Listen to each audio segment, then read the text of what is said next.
America ਵਿਖੇ ਜੁਰਮ ਦੇ ਸ਼ਿਕਾਰ ਲੋਕਾਂ ਲਈ ਕੀਤੀ ਗਈ ਅਰਦਾਸ। ਸੈਨ ਫਰਾਂਸਿਸਕੋ ਵਿਖੇ ਕੱਢੀ ਗਈ ਪ੍ਰਭੂਸਤਾ ਰੈਲੀ। ਭਾਈ ਅਵਤਾਰ ਸਿੰਘ ਖੰਡਾ ਅਤੇ ਭਾਈ ਹਰਦੀਪ ਸਿੰਘ ਨਿੱਜਰ ਦੀ ਸ਼ਹਾਦਤ ਨੂੰ ਸਮਰਪਿਤ ਕਰਵਾਇਆ ਗਿਆ ਅਰਦਾਸ ਸਮਾਗਮ। ਅਮਰੀਕਾ ਦੇ ਵਾਸ਼ਿੰਗਟਨ ਡੀਸੀ ਵਿਖੇ ਅਮਰੀਕੀ ਕਾਂਗਰਸ ਵਿੱਚ ਜੁਰਮ ਦੇ ਸ਼ਿਕਾਰ ਲੋਕਾਂ ਲਈ ਅਰਦਾਸ ਕੀਤੀ ਗਈ। ਸਿੱਖ ਕੌਕਸ ਦੇ ਸੱਦੇ ਤੇ ਵੱਖ-ਵੱਖ ਧਰਮਾਂ ਦੇ ਨੁਮਾਇੰਦਿਆਂ ਨੇ ਇਸ ਅਰਦਾਸ ਸਮਾਗਮ ਵਿੱਚ ਸ਼ਮੂਲੀਅਤ ਕੀਤੀ। ਇਹ ਅਰਦਾਸ ਸਮਾਗਮ ਵਿਸ਼ੇਸ਼ ਤੌਰ ਤੇ ਜੂਨ 84 ਘੱਲੂਘਾਰੇ ਦੀ 40ਵੀਂ ਬਰਸੀ ਨੂੰ ਮੁੱਖ ਰੱਖਦਿਆਂ ਕਰਵਾਇਆ ਗਿਆ। ਇਸ ਪ੍ਰੋਗਰਾਮ ਦੌਰਾਨ ਸਿੱਖਾਂ ਸਮੇਤ ਮੁਸਲਮਾਨਾਂ ਅਤੇ ਹੋਰ ਘੱਟ ਗਿਣਤੀ ਕੌਮਾਂ ਤੇ ਹੋ ਰਹੇ ਜ਼ੁਰਮ ਤੇ ਵਿਚਾਰ ਵਟਾਂਦਰੇ ਕੀਤੇ ਗਏ।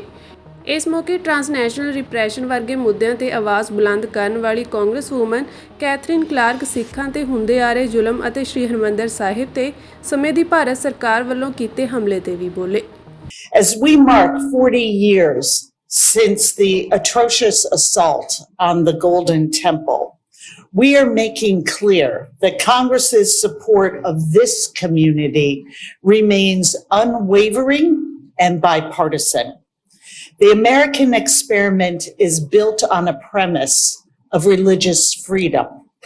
And some of our darkest chapters were written when we strayed from that foundation. And some of our greatest triumphs were forged when we marched closer to fully realizing it. But that project is still incomplete. The forces of religious oppression are as brazen as ever. The enemies of religious freedom are no longer constrained by national borders. The campaign to silence and terrorize this community is not a regional problem. These assaults on political opposition are not contained to any one country. This is a global threat. And as we have so painfully learned, that threat exists here on American soil. So it will take courage to stand up to that kind of repression. It takes unimaginable resilience to carry on the fight that you have all fought for so many years. So I want to thank you, and on behalf of the Democratic Caucus, thank you for speaking out. Thank you for mobilizing and organizing. History is with you. We are with you. I am proud to be your partner in building a kinder and repression-free future. When I first came to Congress, I quickly realized that many of my colleagues did not understand the Sikh community or the challenges that Sikh Americans faced. Even years after 9/11, many Sikhs across America were facing bullying and even racially motivated violence. That is why in 2013, I decided to establish the bipartisan American Sikh Congressional Caucus along with my Republican colleague, Representative David Valadao. We founded this caucus to give Sikh Americans a voice in Congress to ensure that our nation could understand the beauty of the Sikh religion and to celebrate the great accomplishments of Sikh Americans, including Congressman Dalip Singh Sound, who was the first Asian, Indian, and Sikh American to ever serve in Congress. And yes, you are right. There was resistance from some to forming this caucus. But we did prevail, and the fact that you are all here today continuing to raise your voices shows how important it was to make sure that this caucus remains intact and active. So it tells, what we see is that people are learning more about the great Sikh traditions, and in fact now there's an annual langar, and there is a pride for us to see that there are Sikh American events taking place right here in the U.S. Capitol more than 10 years after this caucus was founded. We know that this topic is very timely. Violence has always been with us. It continues to spike around the world and results in growing pain and suffering of innocent people. And in this context, we also see the Charter of the United Nations, Human Rights and International Humanitarian Law, and the 1948 Convention on the Prevention and Punishment of the Crime of Genocide being blatantly disregarded. So I cannot hide my deepest concern, ladies and gentlemen. I cannot but tell you how many sleepless nights I spend when I see all these rights and dignity being stepped on every single day in front of our eyes. And of course, I do understand that the capacity for impunity is built on what happened in the past for which people were not held accountable. So today we see it in the press, we see it in TV, we see it in social media, and the world is really drifting, and so is humanity. Stand in solidarity with the Sikh community and the 40th anniversary of the experience of the Sikh community in genocide. So thank you very much for the privilege of being here with you and sharing this day with you. I hold that very close and dear to my heart. So great appreciation for that. We stand here unified by a shared purpose: to honor survivors of violence and to stand in solidarity with those who tirelessly work on the front lines of conflict and peacemaking. Our world today faces an unprecedented challenge, and we all see it. We all feel the weight of that, and oftentimes we feel overwhelmed by what that means for our current situation, the situation of our loved ones, our family, our friends, and how these things might transcend and move forward. From wars and conflicts to the rise of intolerance and hate, creating and deepening identity conflict fault lines by interchangeably using faith, religion, ethnicity, and gender as a means to deepen conflict and to violence within our communities, countries, across regions, within our own families, oftentimes. From Burma, where we have dear friends from Burma here with us today, to Yemen, Israel, Palestine, Sudan, to the United States. The need for peace is more pressing than ever. And I think we all feel that on our shoulders today. I think we all flounder a bit on what that might look like. Despite these challenges, we find hope and inspiration in the resilience and determination of those who have endured unimaginable hardships and strive for peace, as is the case of dear friends here today from Burma, Better Sai and Kind, that are actually staying with us. Is calling people other when they're not. And these ingredients of persecution are also thereby authoritarian leadership, economic burdens or concerns, and acquiring more physical, materialistic wealth. And as these ingredients continue to percolate in the world, spiritually, our forefathers, really our gurus, understood what the antidote was. And that symbolically exists not only on today, but the buildings which were attacked during the genocide and what they symbolically understood for and they stand for. The Darbar Sahib complex, which is also known to the other world as the Golden Temple, for us is the Harimandir Sahib, has the central building within the Akal Takht, which is the supreme throne and seat of the Sikh political and spiritual empire. But if you look into the design and architecture, our thought process and philosophy is percolated to every brick of that structure. The structure was created at a lower level than the city of limits to highlight the aspect of humility, that may we all be humble. Anybody that enters through the 4 doors for all castes, creed, culture, color, no matter your religious denomination, you are walking through those doors and experiencing that humility and connection. The house of worship there, which is the Darbar Sahib, is created on a nectar of pool of water, and it signifies the lotus flower, which in many other faiths and communities, it lives in the world of materialistic wealth and all the negative aspects of the world, but it's yet flourishing because it's connected and deep-rooted to the divine power that exists. Let me remind you about Rohingya genocide that been taking place. It started in about 1978. And now I'm gonna turn next month 30 years old. So you can imagine that the genocide been taking place since then and still continue. At the age of 5, I was forced to leave my country, cross the borders illegally, and seek refuge in Malaysia for 21 years, where I live very discriminative refugee life. It's not easy, and often we see that issues in Burma are not getting better. When I see my people until today being trafficked, being abused, I can relate how Brother Ravi was talking about the trauma, and the trauma never go away. And when he say that trauma does transfer, like, get into the DNA, I thought about my kids. I don't want them to feel the pain that I had. It's not nice. Yes, it is true. Every day when we see the news or get a call from our relatives, we relive all the pain all over again. It is really, really real. With that,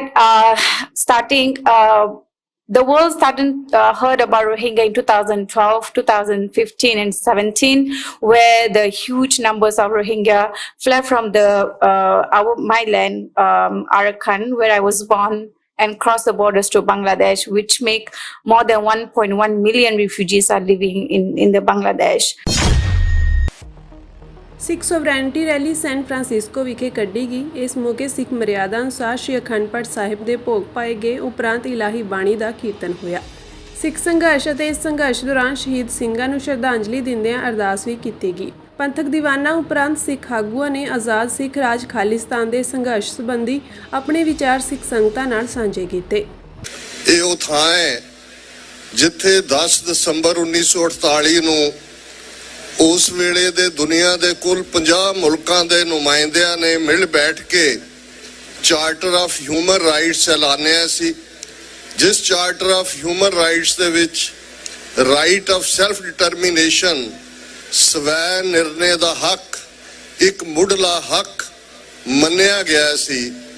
ਤੇ ਇਸ ਗੱਲ ਦਾ ਵੀ ਧਿਆਨ ਰਹੇ ਕਿ 28 ਫਰਵਰੀ ਨੂੰ ਇਸੇ civic centre 'ਚ ਹਜ਼ਾਰਾਂ ਦੀ ਗਿਣਤੀ ਦੇ ਵਿੱਚ ਸਿੱਖ ਸਿੰਘਾਂ ਸਿੰਘਣੀਆਂ ਨੇ ਖਾਲਿਸਤਾਨ ਰੈਫਰੈਂਡਮ ਦੀਆਂ ਵੋਟਾਂ ਪਾ ਕੇ ਦੱਸਿਆ ਕਿ 40 ਸਾਲ ਦਾ ਇਹ ਸਫ਼ਰ ਮਹਿਜ਼ ਸ਼ਹੀਦਾਂ ਨੂੰ ਯਾਦ ਕਰਨ ਤੱਕ ਮਹਿਦੂਦ ਨਹੀਂ ਹੈ। ਜਿਵੇਂ 20ਵੀਂ ਸਦੀ ਦੇ ਮਹਾਨ ਸਿੱਖ ਸ਼ਹੀਦ ਸੰਤ ਜਰਨੈਲ ਸਿੰਘ ਜੀ ਖਾਲਸਾ ਪਿੰਡਰਾਂ ਵਾਲਿਆਂ ਦੇ ਅਲਫਾਜ਼ ਸਨ, ਖਾਲਸਾ ਜੀ ਸ਼ਹੀਦਾਂ ਦੇ ਖੂਨ ਦਾ ਹੱਕ ਲੈਣਾ ਤੇ ਸ਼ਹੀਦਾਂ ਦੇ ਖੂਨ ਦਾ ਹੱਕ ਖਾਲਿਸਤਾਨ ਦੀ ਪ੍ਰਾਪਤੀ ਨਾਲ ਜੁੜਿਆ ਹੋਇਆ ਹੈ। ਇਸੇ ਧਰਤੀ ਦੇ ਉੱਤੇ ਸਿੱਖਾਂ ਨੇ ਇਹ ਮੈਸੇਜ ਗਲੋਬਲੀ ਦਿੱਤਾ ਹੈ ਕਿ ਹੁਣ 35 ਮਿਲੀਅਨ ਸਿੱਖ ਨੇਸ਼ਨ ਖਾਲਿਸਤਾਨ ਬਣਾਉਣ ਦੇ ਲਈ ਵਚਨਬੱਧ ਹੈ। ਅਸੀਂ ਯੂਨਾਈਟਿਡ ਨੇਸ਼ਨਸ ਦਾ ਰਾਈਟ ਆਫ ਸੈਲਫ ਡਿਟਰਮੀਨੇਸ਼ਨ ਦਾ ਰਸਤਾ, ਇੰਟਰਨੈਸ਼ਨਲ ਲਾਅ ਦਾ ਰਸਤਾ, ਜਿਸ ਦੇ ਆਧਾਰ ਤੇ 50 ਮੁਲਕਾਂ ਤੋਂ ਵੱਧ ਕੇ, ਜੇ 1948 ਚ 50 ਮੁਲਕ ਸਨ ਤਾਂ ਅੱਜ ਯੂਨਾਈਟਿਡ ਨੇਸ਼ਨਸ ਹੈੱਡਕੁਆਰਟਰ ਦੇ ਬਾਹਰ 193 ਮੁਲਕਾਂ ਦੇ ਝੰਡੇ ਝੂਲਦੇ ਨੇ। ਜਦੋਂ ਅਸੀਂ ਖਾਲਿਸਤਾਨ ਦੀ ਗੱਲ ਕਰਦੇ ਹਾਂ, ਬੇਸ਼ੱਕ ਅੱਜ ਤੋਂ ਠੀਕ 175 ਸਾਲ ਪਹਿਲਾਂ ਜਦੋਂ ਅਸੀਂ ਗਵਾਚੀ ਸੋਵਰਨਿਟੀ ਦੀ ਗੱਲ ਕਰਦੇ ਹਾਂ, ਡਾਕਟਰ ਇਕਤਾਰ ਕਰਾਮਤ ਚੀਮਾ ਨੇ ਉਸ ਆਈਡੀਅਲ ਰਾਜ ਦੀ ਗੱਲ ਕੀਤੀ ਜਿਹੜੀ ਸਰਕਾਰੇ ਖਾਲਸਾ ਜੀਓ ਦੇ ਰੂਪ 'ਚ ਮਹਾਰਾਜਾ ਰਣਜੀਤ ਸਿੰਘ ਦੀ ਕਮਾਂਡ ਥੱਲੇ ਉਸ ਪੰਜਾਬ ਦੀ ਧਰਤੀ ਤੇ, ਜਿਸ ਦੇ ਬਾਰਡਰ ਦਰਾਏ ਖੈਬਰ ਤੋਂ ਲੈ ਕੇ ਸ਼ਿਕਾਰਪੁਰ ਤੋਂ ਲੈ ਕੇ ਤਿੱਬਤ ਤੱਕ ਤੇ ਸਤਲੁਜ ਦੇ ਪੈਰਾਂ ਤੱਕ ਮਹਿਦੂਦ ਸਨ। ਕੁਝ ਵਰੇ ਪਹਿਲਾਂ BBC ਨੇ ਦੁਨੀਆ ਦੇ ਹਿਸਟੋਰੀਅਨਸ ਨੂੰ ਇੱਕ ਚੈਲੰਜ ਦਿੱਤਾ ਹੈ ਕਿ ਲਗਭਗ 8000 ਸਾਲ ਦੀ ਇਨਸਾਨੀ ਤਾਰੀਖ ਦੇ ਵਿੱਚ ਕਿਹੜਾ ਰਾਜ ਆਦਰਸ਼ ਰਾਜ ਸੀ, ਉਸ ਦੇ ਉੱਤੇ ਆਪਣੀਆਂ ਲਿਖਤਾਂ ਭੇਜੋ। ਅਮਰੀਕਨ ਯੂਨੀਵਰਸਿਟੀ ਦੇ ਇੱਕ ਗੋਰੇ ਦਾ ਰਾਈਟ ਅਪ ਫਾਈਨਲੀ ਮੰਨਿਆ ਗਿਆ, ਜਿਸ ਨੇ ਕਿਹਾ ਕਿ 6000 ਸਾਲ ਦੀ ਇਨਸਾਨੀ ਤਾਰੀਖ ਮਹਾਰਾਜਾ ਰਣਜੀਤ ਸਿੰਘ ਦੇ ਰੂਪ 'ਚ ਜਿਹੜਾ ਰਾਜ ਸੀ ਉਹ ਇੱਕ ਆਦਰਸ਼ ਰਾਜ ਸੀ, ਮੈਰਿਟ ਦਾ ਆਧਾਰ ਸੀ, ਜੇਲਾਂ ਨਹੀਂ ਸਨ, ਕਿਸੇ ਨੂੰ ਫਾਂਸੀ ਨਹੀਂ ਦਿੱਤੀ ਗਈ ਔਰ ਬਿਨਾਂ ਜ਼ਾਤ, ਰੰਗ, ਨਸਲ, ਧਰਮ, ਜੈਂਡਰ ਦੇ ਵਿਤਕਰੇ ਦੇ ਸਾਰੇ ਉਸ ਸ਼ਹਿਰੀਆਂ ਨੂੰ ਪਰਸੂਟ ਆਫ ਹੈਪੀਨੈਸ ਦਾ ਹੱਕ ਸੀ। ਅਸੀਂ ਇਹੋ ਜਿਹੀ ਪਾਤਸ਼ਾਹੀ ਵਾਲਾ ਰਾਜ ਪਹਿਲਾਂ ਵੀ ਕਾਇਮ ਕੀਤਾ ਹੋਇਆ ਔਰ ਜਿਵੇਂ ਜਦੋਂ ਅਸੀਂ ਗੁਰੂ ਸਾਹਿਬਾਨ ਦੇ ਮੈਸੇਜ ਦੀ ਗੱਲ ਕਰਦੇ ਹਾਂ, ਇਸ ਗੱਲ ਦਾ ਧਿਆਨ ਰਹੇ ਕਿ ਰਾਜ ਸ਼ਕਤੀ ਮੈਂ ਕੁਝ ਜ਼ਿਲ੍ਹਿਆਂ ਦੇ ਹੈਡ ਆਫ ਦਾ ਸਟੇਟ ਸਿੱਖੀ ਸਰੂਪ ਵਾਲਾ ਹੋਏ, ਇਹਨੂੰ ਰਾਜ ਨਹੀਂ ਕਹਿੰਦੇ। ਉਹ ਤਾਂ ਮਨਮੋਹਨ ਸਿੰਘ ਵੀ 10 ਸਾਲ ਭਾਰਤ ਦਾ ਪ੍ਰਧਾਨ ਮੰਤਰੀ ਰਿਹਾ ਹੈ, ਪੰਜਾਬ ਦੇ ਪ੍ਰਧਾਨ ਜਿੰਨੇ ਚੀਫ ਮਿਨਿਸਟਰ ਰਹੇ ਨੇ ਹੁਣ ਤੱਕ ਸਾਰੇ ਪੱਗਾਂ ਵਾਲੇ ਨੇ। ਹੁਣ ਵੀ ਆ ਜਾਲੀ ਜੇ ਭੰਡ ਨੂੰ ਸਿਰ ਤੇ ਪੱਗ ਬਣਾ ਕੇ ਕੇਜਰੀਵਾਲ ਨੇ ਲਿਆ ਕੇ ਬਿਠਾ ਦਿੱਤਾ ਹੈ। ਇਸ ਸਭ ਦੇ ਬਾਵਜੂਦ ਅਸੀਂ ਕਿਉਂ ਇਸ ਨਿਸ਼ਾਨੇ ਤੇ ਇਸ ਨਤੀਜੇ ਤੇ ਪਹੁੰਚੇ ਕਿ ਖਾਲਿਸਤਾਨ ਤੋਂ ਬਿਨਾਂ ਕੋਈ ਵੀ ਮਸਲਾ ਸਾਡਾ ਹੱਲ ਨਹੀਂ ਹੋ ਸਕਦਾ। ਭਾਰਤ ਸਰਕਾਰ ਦੁਆਰਾ ਕਤਲ ਕੀਤੇ ਵਿਦੇਸ਼ਾਂ ਵਿੱਚ ਸਿੱਖ ਸੰਘਰਸ਼ ਦੇ ਆਗੂ ਭਾਈ ਅਵਤਾਰ ਸਿੰਘ ਖੰਡਾ ਤੇ ਭਾਈ ਹਰਦੀਪ ਸਿੰਘ ਨਿੱਜਰ ਦੀ ਸ਼ਹਾਦਤ ਨੂੰ ਸਮਰਪਿਤ ਪੰਥਕ ਸਮਾਗਮ ਸ਼੍ਰੀ ਅੰਮ੍ਰਿਤਸਰ ਵਿਖੇ ਕਰਵਾਇਆ ਗਿਆ। ਇਸ ਮੌਕੇ ਵੱਡੀ ਗਿਣਤੀ ਦੇ ਵਿੱਚ ਸਿੱਖ ਸੰਗਤਾਂ ਅਤੇ ਆਗੂਆਂ ਨੇ ਸ਼ਿਰਕਤ ਕੀਤੀ। ਸ਼ਹੀਦਾਂ ਨੂੰ ਸਮਰਪਿਤ ਅਰਦਾਸ ਸਮਾਗਮ ਦੌਰਾਨ ਧਾਰਮਿਕ ਦੀਵਾਨ ਸਜਾਏ ਗਏ। ਉਪਰੰਤ ਸਿੱਖ ਆਗੂਆਂ ਅਤੇ ਭਾਈ ਅਵਤਾਰ ਸਿੰਘ ਖੰਡਾ ਦੇ ਮਾਤਾ ਜੀ ਨੇ ਸਿੱਖ ਸੰਗਤਾਂ ਨਾਲ ਵਿਚਾਰ ਵੀ ਸਾਂਝੇ ਕੀਤੇ।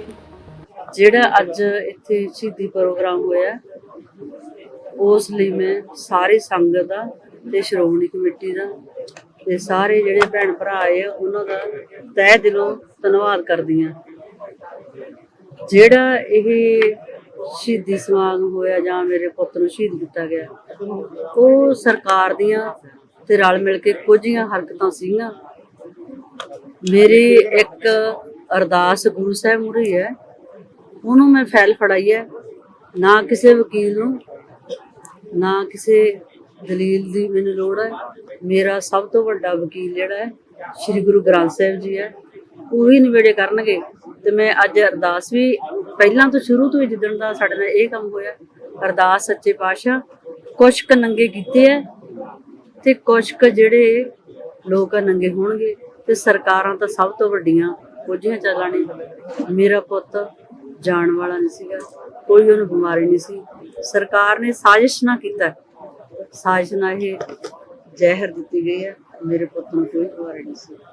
ਪਰ ਮੈਂ ਹੁਣ ਬਸ ਅਰਦਾਸ ਗੁਰੂ ਸਾਹਿਬ ਮੂਹਰੇ ਹੈ, ਸੱਚੇ ਪਾਤਸ਼ਾਹ ਤੂੰ ਮੇਰੇ ਨਾਲ ਖੜ ਤੇ ਜਿਹਨੇ ਵੀ ਮੇਰੇ ਪੁੱਤ ਨਾਲ ਇਹ ਧੋਖਾ ਕੀਤਾ ਉਹਨੂੰ ਨੰਗਿਆ ਕਰ।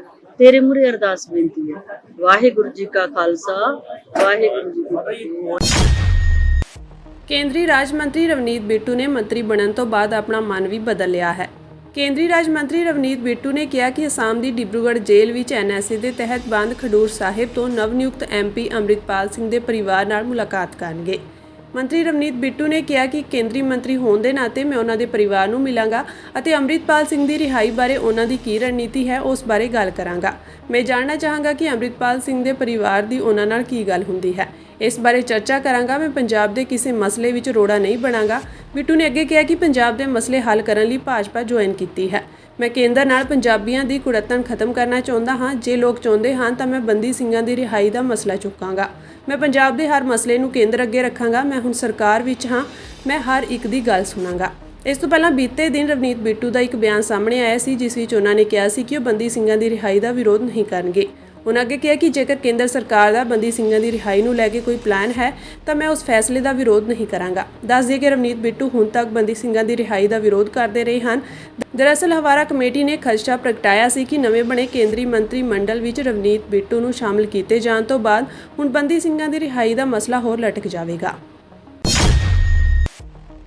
ਟਾਟਾ ਗਰੁੱਪ ਦੀ ਮਲਕੀਅਤ ਵਾਲੀ 에ਅਰ ਇੰਡੀਆ ਦੀ ਨਵੀਂ ਦਿੱਲੀ ਨੈਟਵਰਕ ਫਲਾਈਟ ਦੇ ਇੱਕ ਬਿਜ਼ਨਸ ਕਲਾਸ ਦੇ ਯਾਤਰੀ ਨੇ ਆਪਣੀ ਯਾਤਰਾ ਨੂੰ ਇੱਕ ਡਰੋਨੇ ਸੁਪਨੇ ਤੋਂ ਘੱਟ ਨਹੀਂ ਦੱਸਿਆ ਹੈ। ਇਸ ਦੇ ਨਾਲ ਹੀ ਉਸਨੇ ਇਲਜ਼ਾਮ ਲਗਾਇਆ ਕਿ ਉਸ ਨੂੰ 에ਅਰਲਾਈਨ ਦੁਆਰਾ ਬਿਨਾਂ ਪੱਕਿਆ ਹੋਇਆ ਖਾਣਾ ਪਰੋਸਿਆ ਗਿਆ ਸੀ ਅਤੇ ਉਸ ਦੀ ਸੀਟ ਵੀ ਗੰਦੀ ਸੀ। ਸ਼ਨੀਚਰਵਾਰ ਨੂੰ ਐਕਸ ਤੇ ਇੱਕ ਪੋਸਟ ਵਿੱਚ ਯਾਤਰੀ ਵਿਨੀਤ ਕੇ ਨੇ ਕਿਹਾ ਕਿ ਉਸ ਨੂੰ ਖਾੜੀ 에ਅਰਲਾਈਨ ਇਤਿਹਾਦ ਤੇ ਸਭ ਤੋਂ ਸਸਤੀ ਟਿਕਟ ਮਿਲ ਰਹੀ ਸੀ, ਪਰ ਉਸਨੇ 에ਅਰ ਇੰਡੀਆ ਨੂੰ ਚੁਣਿਆ ਕਿਉਂਕਿ ਅਮਰੀਕਾ ਲਈ ਨਾਨ ਸਟਾਪ ਉਡਾਣਾ ਚਲਾਉਂਦੀ ਹੈ। ਉਸਨੇ ਕਿਹਾ ਕਿ ਕੱਲ ਦੀ ਫਲਾਈਟ ਕਿਸੇ ਡਰੋਨੇ ਸੁਪਨੇ ਤੋਂ ਘੱਟ ਨਹੀਂ ਸੀ। ਬਿਜ਼ਨਸ ਕਲਾਸ ਵਿੱਚ ਟਿਕਟ ਬੁੱਕ ਕੀਤੀ ਗਈ ਸੀ। ਸੀਟਾਂ ਸਾਫ਼ ਨਹੀਂ ਸਨ, ਮਾੜੀ ਹਾਲਤ ਵਿੱਚ ਸਨ ਅਤੇ 35 ਵਿੱਚੋਂ ਘੱਟੋ-ਘੱਟ 5 ਸੀਟਾਂ ਬੈਠਣ ਦੇ ਯੋਗ ਨਹੀਂ ਸਨ। ਹਜੇ ਤੱਕ ਇਸ ਮਾਮਲੇ ਵਿੱਚ 에ਅਰ ਇੰਡੀਆ ਦੀ ਪ੍ਰਤੀਕਿਰਿਆ ਨਹੀਂ ਆਈ ਹੈ। ਲੋਕ ਸਭਾ ਚੋਣ ਨਤੀਜਿਆਂ ਬਾਰੇ ਮੰਥਨ ਕਰਨ ਲਈ ਕਾਲੀ ਵਿੱਚ ਸੱਦੀ ਗਈ ਅਕਾਲੀ ਦਲ ਦੀ ਕੋਰ ਕਮੇਟੀ ਦੀ ਮੀਟਿੰਗ ਤੋਂ ਬਾਅਦ ਪਾਰਟੀ ਦਾ ਅੰਦਰੂਨੀ ਸੰਕਟ ਹੋਰ ਵੱਧ ਗਿਆ ਹੈ। ਹੁਣ ਸੁਖਬੀਰ ਬਾਦਲ ਦੀਆਂ ਮੁਸ਼ਕਲਾਂ ਵੱਧ ਗਈਆਂ ਹਨ ਅਤੇ ਉਹਨਾਂ ਨੂੰ ਪ੍ਰਧਾਨਗੀ ਤੋਂ ਲਾਂਭੇ ਕਰਨ ਦੀ ਮੰਗ ਕਰਨ ਵਾਲਿਆਂ ਦੀ ਲਾਈਨ ਲਗਾਤਾਰ ਲੰਬੀ ਹੋ ਰਹੀ ਹੈ। ਹੁਣ ਅਕਾਲੀ ਦਲ ਦੇ ਕਈ ਪ੍ਰਮੁੱਖ ਆਗੂ ਵੀ ਅੰਦਰ ਖਾਤੇ ਸੁਖਬੀਰ ਵਿਰੋਧੀ ਗਰੁੱਪ ਨਾਲ ਹਾਂ ਵਿੱਚ ਹਾਂ ਮਿਲਾ ਰਹੇ ਹਨ। ਪ੍ਰੋਫੈਸਰ ਪ੍ਰੇਮ ਸਿੰਘ ਚੰਦੂਮਾਜਰਾ ਵੱਲੋਂ ਕੋਰ ਕਮੇਟੀ ਦੇ ਅਸਲ ਸੱਚ ਦਾ ਭੇਦ ਖੋਲ੍ਹਣ ਬਾਅਦ ਹੁਣ ਬਾਦਲ ਦਲ ਅੰਦਰ ਮੁੜ ਕਲੇਸ਼ ਵਧਣ ਲੱਗਾ ਹੈ। ਇਸ ਸਮੇਂ ਪਾਰਟੀ ਦੇ ਸਰਪ੍ਰਸਤ ਸੁਖਦੇਵ ਸਿੰਘ ਢੀਂਡਸਾ ਅਤੇ ਪ੍ਰੋਫੈਸਰ ਪ੍ਰੇਮ ਸਿੰਘ ਚੰਦੂਮਾਜਰਾ ਦੇ ਦੁਆਲੇ ਸੁਖਬੀਰ ਦੀ ਲੀਡਰਸ਼ਿਪ ਵਿਰੁੱਧ ਸਵਾਲ ਚੁੱਕਣ ਵਾਲੇ ਕਈ ਪ੍ਰਮੁੱਖ ਅਕਾਲੀ ਆਗੂ ਇਕੱਠੇ ਹੋਣ ਲੱਗੇ ਹਨ। ਪਾਰਟੀ ਵਿੱਚੋਂ ਚੋਣਾਂ ਸਮੇਂ ਬਰਖਾਸਤ ਆਦੇਸ਼ ਪ੍ਰਤਾਪ ਸਿੰਘ ਕੈਰੋਂ, ਭਾਜਪਾ ਵਿੱਚ ਸ਼ਾਮਿਲ ਹੋਣ ਵਾਲੇ ਸਾਬਕਾ ਅਕਾਲੀ ਆਗੂ ਰਵੀਕਰਨ ਸਿੰਘ ਕਾਲੋ ਤੋਂ ਇਲਾਵਾ ਹੋਰ ਕਈ ਨਾਰਾਜ਼ ਅਕਾਲੀ ਆਗੂਆਂ ਵੱਲੋਂ ਵੀ ਢੀਂਡਸਾ ਨਾਲ ਮੁਲਾਕਾਤ ਕਰਕੇ ਵਿਚਾਰ ਵਟਾਂਦਰਾ ਕੀਤਾ ਗਿਆ ਹੈ। ਇਸ ਸਮੇਂ ਜੇ ਨਜ਼ਰ ਮਾਰੀਏ ਤਾਂ ਸੁਖਦੇਵ ਸਿੰਘ ਢੀਂਡਸਾ ਤੇ ਪ੍ਰੋਫੈਸਰ ਚੰਦੂਮਾਜਰਾ ਤੋਂ ਇਲਾਵਾ ਸਿਕੰਦਰ ਸਿੰਘ ਮਲੂਕਾ, ਬੀਬੀ ਜਗੀਰ ਕੌਰ, ਸੁਰਜੀਤ ਸਿੰਘ ਰਖੜਾ, ਗੁਰਪ੍ਰਤਾਪ ਸਿੰਘ ਵਡਾਲਾ, ਡਾਕਟਰ ਦਲਜੀਤ ਸਿੰਘ ਚੀਮਾ, ਮਨਪ੍ਰੀਤ ਸਿੰਘ ਇਆਲੀ ਵੀ ਅੰਦਰ ਖਾਤੇ ਇਕਜੁੱਟ ਹੋ ਰਹੇ ਹਨ ਅਤੇ ਫੋਨ ਉੱਪਰ ਇੱਕ ਦੂਜੇ ਨਾਲ ਵਿਚਾਰਾਂ ਕਰ ਰਹੇ ਹਨ। ਸੂਤਰਾਂ ਦੀ ਮੰਨੀਏ ਤਾਂ ਜੇ ਸੁਖਬੀਰ ਆਪਣੀ ਜ਼ਿੱਦ ਤੇ ਅੜੇ ਰਹੇ ਤਾਂ ਇਹ ਸਾਰੇ ਪ੍ਰਮੁੱਖ ਆਗੂ ਮੀਟਿੰਗ ਕਰਕੇ ਕੋਈ ਵੱਡਾ ਐਲਾਨ ਕਰ ਸਕਦੇ ਹਨ। ਭਾਵੇਂ ਕੋਰ ਕਮੇਟੀ ਦੀ ਮੀਟਿੰਗ ਵਿੱਚ ਤਾਂ ਖੁੱਲ੍ਹ ਕੇ ਸੁਖਬੀਰ ਬਾਦਲ ਸਾਹਮਣੇ ਕੋਈ ਆਗੂ ਜ਼ਿਆਦਾ ਨਹੀਂ ਬੋਲਿਆ ਤੇ ਸਮਝਿਆ ਜਾ ਰਿਹਾ ਸੀ ਕਿ ਮੀਟਿੰਗ ਸ਼ਾਂਤ ਮਾਹੌਲ ਵਿੱਚ ਖਤਮ ਹੋ ਗਈ ਹੈ, ਪਰ ਮੀਟਿੰਗ ਬਾਅਦ ਜਾਰੀ ਹੋਏ ਪ੍ਰੈਸ ਨੋਟ ਨਾਲ ਕਲੇਸ਼ ਹੋਰ ਵੱਧ ਗਿਆ।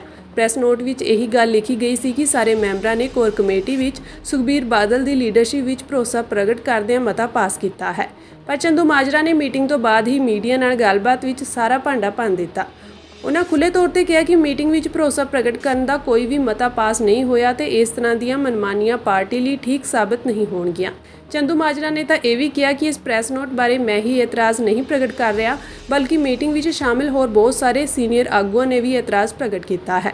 ਇਸ ਤੋਂ ਇਲਾਵਾ ਮੀਟਿੰਗ ਦੇ ਇੱਕ ਦਿਨ ਬਾਅਦ ਜੋ ਨਵੀਂ ਅਨੁਸ਼ਾਸਨੀ ਕਮੇਟੀ ਸੁਖਬੀਰ ਬਾਦਲ ਨੇ ਬਣਾਈ, ਉਸ ਨਾਲ ਕਈ ਪ੍ਰਮੁੱਖ ਆਗੂਆਂ ਵਿੱਚ ਗੁੱਸਾ ਹੋਰ ਵੱਧ ਗਿਆ ਹੈ। ਇਸ ਕਮੇਟੀ ਵਿੱਚ ਸਿਰਫ ਬਾਦਲ ਪਰਿਵਾਰ ਦੇ ਵਫਾਦਾਰ ਆਗੂ ਹੀ ਸ਼ਾਮਿਲ ਕਰਨ ਨਾਲ ਹੋਰ ਸੀਨੀਅਰ ਆਗੂਆਂ ਨੂੰ ਅਹਿਸਾਸ ਹੋਇਆ ਕਿ ਲੱਗਦਾ ਨਹੀਂ ਕਿ ਅਕਾਲੀ ਦਲ ਦਾ ਕੋਈ ਸੁਧਾਰ ਹੋਵੇਗਾ, ਬਲਕਿ ਉਸੇ ਤਰ੍ਹਾਂ ਮਨਮਰਜ਼ੀਆਂ ਚੱਲਣਗੀਆਂ। ਇਸ ਤਰ੍ਹਾਂ ਬਾਦਲ ਦਲ ਵਿੱਚ ਇਸ ਸਮੇਂ ਅੰਦਰੂਨੀ ਤੌਰ ਤੇ ਨਾਰਾਜ਼ਗੀਆਂ ਬਹੁਤ ਵੱਧ ਰਹੀਆਂ ਹਨ ਅਤੇ ਆਉਣ ਵਾਲੇ ਦਿਨਾਂ ਵਿੱਚ ਕੋਈ ਵੱਡਾ ਧਮਾਕਾ ਹੋ ਸਕਦਾ ਹੈ। ਚੰਡੀਗੜ੍ਹ ਪੁਲਿਸ ਦੇ ਇੱਕ ASI ਪਰਮਜੀਤ ਸਿੰਘ ਅਤੇ ਉਹਨਾਂ ਦੇ ਪਰਿਵਾਰ ਨਾਲ ਹਿਮਾਚਲ ਪ੍ਰਦੇਸ਼ ਵਿੱਚ ਮਾੜਾ ਵਿਵਹਾਰ ਹੋਣ ਦੀ ਖਬਰ ਮਿਲੀ ਹੈ। ਡਲਹੌਜ਼ੀ ਦੇ ਸਥਾਨਕ ਨਿਵਾਸੀਆਂ ਨੇ ਚੰਡੀਗੜ੍ਹ ਵਿੱਚ ਨਵੀਂ MP ਕੰਗਨਾ ਰਣੌਤ ਦੇ ਥੱਪੜ ਮਾਰੇ ਜਾਣ ਦਾ ਹਵਾਲਾ ਦਿੰਦਿਆਂ ਪਰਮਜੀਤ ਸਿੰਘ ਨਾਲ ਬਦਤਮੀਜ਼ੀ ਕੀਤੀ। ਮਿਲੀ ਜਾਣਕਾਰੀ ਅਨੁਸਾਰ ASI ਪਰਮਜੀਤ ਸਿੰਘ ਆਪਣੇ ਪਰਿਵਾਰ ਨਾਲ ਛੁੱਟੀਆਂ ਵਿੱਚ ਪਹਾੜਾਂ ਤੇ ਘੁੰਮਣ ਲਈ ਡਲਹੌਜ਼ੀ ਲਾਗਲੇ ਸਟੇਸ਼ਨ ਖਜ਼ਿਆਰ ਆਏ ਸਨ। ਜਦੋਂ ਉਹਨਾਂ ਪਹਿਲਾਂ ਤੋਂ ਖੜੀਆਂ ਕਾਰਾਂ ਨਾਲ ਆਪਣੀ ਕਾਰ ਖੜੀ ਕੀਤੀ ਤਾਂ ਕੁਝ ਸਥਾਨਕ ਨਿਵਾਸੀਆਂ ਨੇ ਉਹਨਾਂ ਦਾ ਜ਼ੋਰਦਾਰ ਵਿਰੋਧ ਕੀਤਾ ਤੇ ਨਾਲ ਹੀ ਟਿੱਪਣੀਆਂ ਕੀਤੀਆਂ। ਤੁਸੀਂ ਆਪਣੇ ਸੂਬੇ ਵਿੱਚ ਸਾਡੇ MP ਦੇ ਥੱਪੜ ਮਾਰਿਆ ਤੇ ਹੁਣ ਸਾਡੇ ਤੋਂ ਆਸ ਕਰਦੇ ਹੋ ਕਿ ਅਸੀਂ ਤੁਹਾਡਾ ਸਵਾਗਤ ਕਰੀਏ। ਉਸ ਵੇਲੇ ਮਾਮਲਾ ਹੋਰ ਵਿਗੜ ਗਿਆ ਜਦੋਂ ਹਿਮਾਚਲ ਪੁਲਿਸ ਦੇ ਇੱਕ ASI ਨੇ ਵੀ ਕਥਿਤ ਤੌਰ ਤੇ ਪਰਮਜੀਤ ਸਿੰਘ ਨਾਲ ਬਦਤਮੀਜ਼ੀ ਕੀਤੀ।